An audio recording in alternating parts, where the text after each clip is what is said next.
The Italian Coast Guard rescues 1,300 migrants from the Mediterranean Sea. Crisis grips the BBC after its decision to suspend sports presenter Gary Lineker over comments he made about the UK government's new asylum policy. Around 1,300 migrants have been rescued from the Mediterranean Sea off Italy's southern coast. The Italian Coast Guard signalled on Friday that a large rescue operation was underway after 3 boats carrying the migrants were seen to be in danger.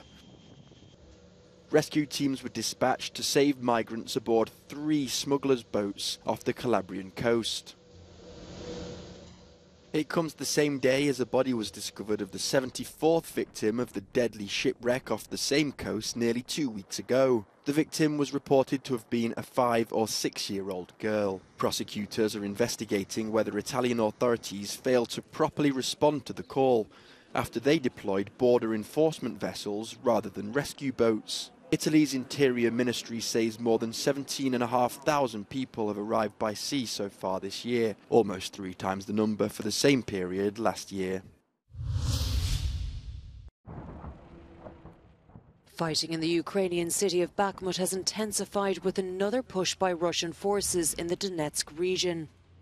Just west of the city, shelling and missile strikes hit Kostyantynivka, injuring civilians and damaging residential buildings.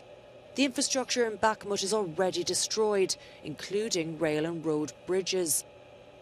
Some have described this battle, which is Ukraine's longest and bloodiest, as real hell.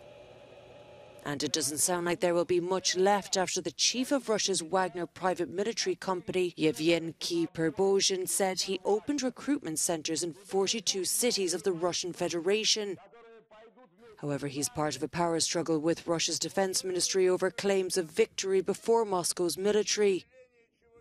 On Wednesday, he declared what he said was full control of the eastern part of Bakhmut.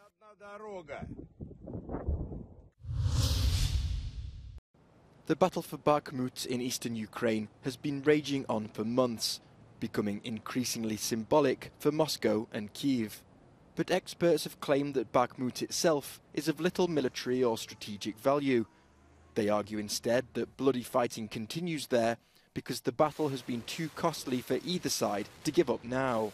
Unfortunately, what happens, it's like Verdun. Once a lot of people start dying for a place, it doesn't really matter. You've got blood capital already spent, and then that, because of that spend of blood, it becomes politically significant. Once people start attacking and need a win, it takes on a whole little world of its own.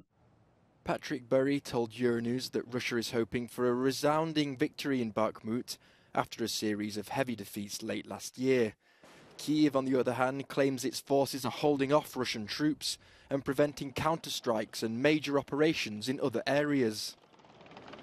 The Ukrainians are using it, a defensive battle, to inflict the highest amount of casualties on the Russian attackers at the lowest possible cost to themselves before unleashing a counter punch or two against Russia at a time of Ukraine's choice and also a place of their choosing.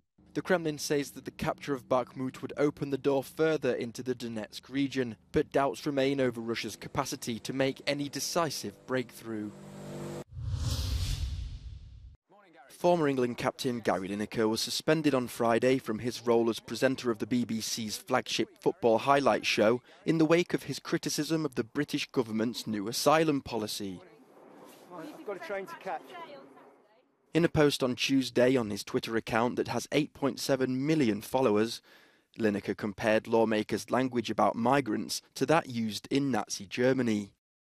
The long-running Match of the Day programme will be aired on Saturday without studio presentation or punditry, the BBC said, in an extraordinary development after a slew of Lineker's colleagues announced they wouldn't appear on the show without him.